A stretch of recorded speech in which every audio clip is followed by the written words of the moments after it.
dentro da cadeia, abandonado, não porque Paulo era um reacionário, não porque Paulo era um criminoso, mas Paulo estava preso por pregar o Evangelho.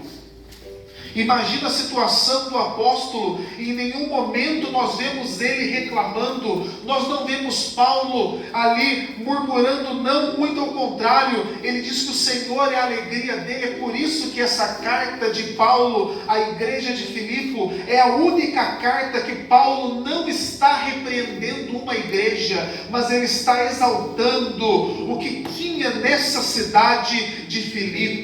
E o que tinha, presbítero, nessa cidade foi simplesmente a primeira cidade europeia que recebeu ali a igreja de Cristo. É aonde o evangelho entrou na Europa, e com certeza isso permitiu que o evangelho espalhasse pelo mundo afora, o mundo conhecido na época, que era o Império Romano. E Paulo, quando escreve para essa igreja, ele coloca algo que está em falta nos dias de hoje. Ele começa ali, termina a carta, na verdade, dizendo: olha, a paz que excede a todo entendimento possa estar com vocês. Aleluia. São sentimentos, irmãos, que nós não estamos tendo nos dias de hoje.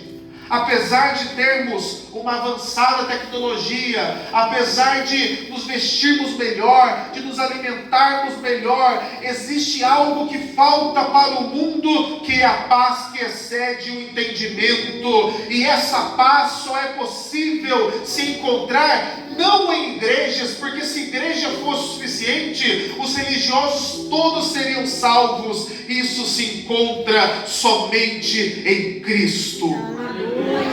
E nós vemos aqui o versículo-chave escolhido pela igreja. Eu falo que foi escolhido, irmãos, porque mesmo nos sorteios o Espírito direciona. Basta ver o livro de Atos dos Apóstolos, na escolha do 12º apóstolo no lugar de Judas, a qual foi escolhido Matias. Nós vemos aqui no livro de Filipenses, capítulo 3, versículo 7, Paulo dizendo o seguinte: mas o que para mim era ganho, reputei-o perda por Cristo.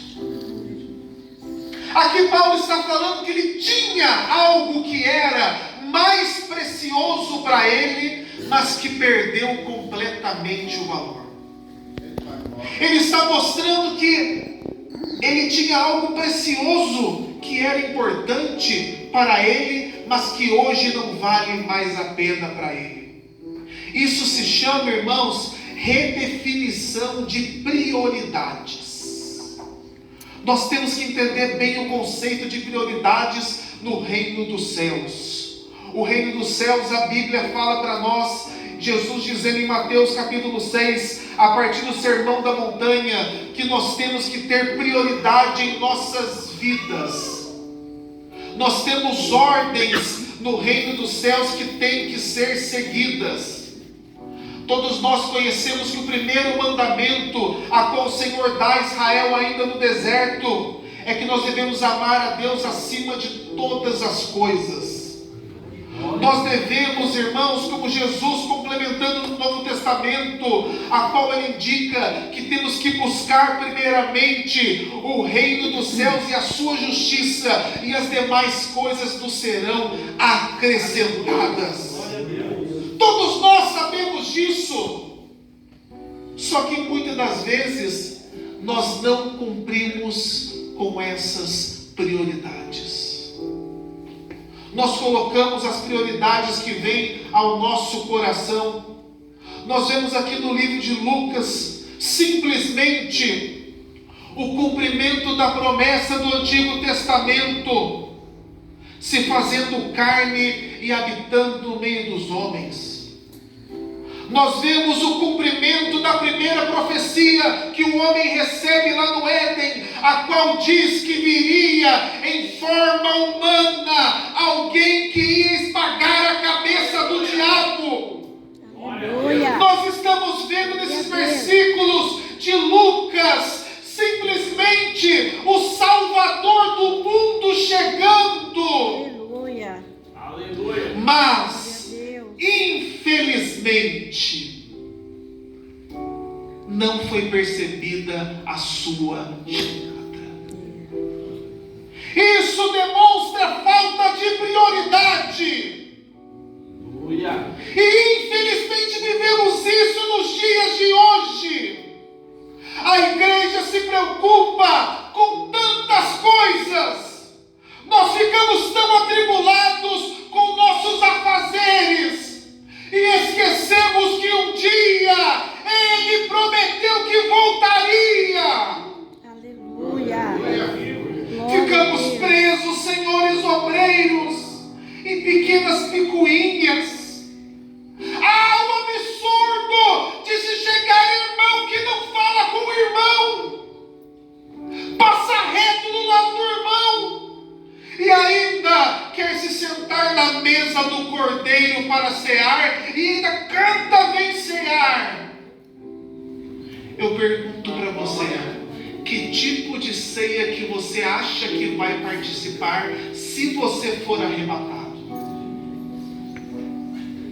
Mudamos as nossas prioridades. Jesus, quando veio na terra, Ele não tinha onde ficar. O Rei dos Reis, a linhagem de Davi, aquele que foi profetizado desde Gênesis até Malaquias, o Filho de Deus, não tinha onde ficar. Isso ocorreu em Israel, porque Israel não definiu as suas prioridades. O povo judeu esperava um libertador que fosse um guerreiro, que fosse livrar eles das garras de Roma. Mas Jesus falou que o reino dele não era deste mundo. Ele falou que o reino dele era espiritual. E nós temos um povo que infelizmente rejeitou o Messias quando ele veio. Mas presbítero, você está pregando contra os judeus? Não, longe disso, a salvação vem dos judeus. João 4,27, quando Jesus dialoga com a mulher samaritana. Mas João capítulo 1, versículo 12 diz que todo aquele que nele crê vai receber a salvação, vai poder ser transformado em filho de Deus. E nós temos então a nossa primeira prioridade, igreja: Deus. Quando colocamos o Senhor acima de tudo, tudo aquilo que nós temos em terra fica para trás. É o que Paulo está mostrando para a igreja de Filipe. Paulo, é tão interessante o ministério de Paulo. Paulo pregava tanto sobre Cristo. Ele se classifica como sendo escravo de Cristo. Ele fala que o único assunto do ministério de Paulo era Cristo. Paulo pregava sobre Cristo, escrevia sobre Cristo, ensinava sobre Cristo. O homem pregava tanto, irmãos, que um dia ele pregou a noite inteira e o coitado do Eutico até caiu da janela de tanto sono que ficou, porque Paulo não parava de falar de Cristo. E você diz, presbítero, mas eu sei disso, mas a igreja não tem feito isso. A igreja se envolve com política, se envolve com futebol, se envolve com briga e esquece de Cristo. Cristo tem que ser o alvo principal das nossas vidas. Temos que fazer por Ele, não temos que fazer motivados por homens, não temos que fazer motivados porque meu ministério vai bombar,